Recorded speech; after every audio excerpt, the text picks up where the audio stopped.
Hey everybody, Craig Cottle, Director of Nature Reliance School. I want to tell you about our new stainless steel cups. They come in 500 milliliter, which is a little over 16 ounces, 2 cups of size. They have a fantastic lid on them with holes so you can boil and do whatever you need to for survival, for camping, for hunting, and whatever you might want to utilize one for. What we wanted this to be was to be a second part of our two-part system where you can have drinkable water in a water bottle and then that nest comfortably into a holder on your pack, inside your pack or what have you. You can always take the lid and stick it in the bottom of the holder of your pack, the pocket, so that it nests very well and everything's right there when you need it. So we're just going to make a cup of hot something, and here's why I'm saying something.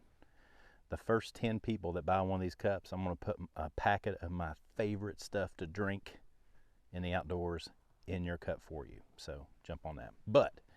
So here's what we have here. Some cedar bark. Then I made some feather sticks from cedar. I used the fro earlier to split, and I made one piece really thin so I could do these pieces. I cut these with a chamonix. Got these pieces here now to get everything going, and then I'll add to it as we move forward. So cedar is not the hottest burning wood in the world. I've got some oak that I'm going to add to it, but it smells good, looks good, makes for a great fire. It's just that it gets going so fast and it burns up fast, which makes for great, hey, let's get a cup of tea going, a cup of coffee quickly, but it's not going to be long lasting, so keep that in mind for survival fire.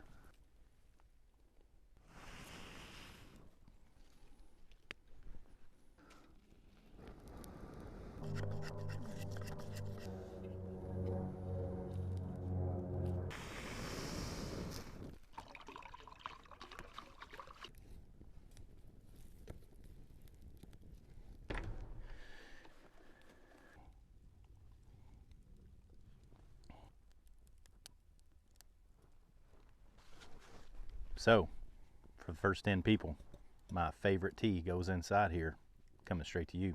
Nature Reliance School, stainless steel cup. Come on, join in. Let's learn together.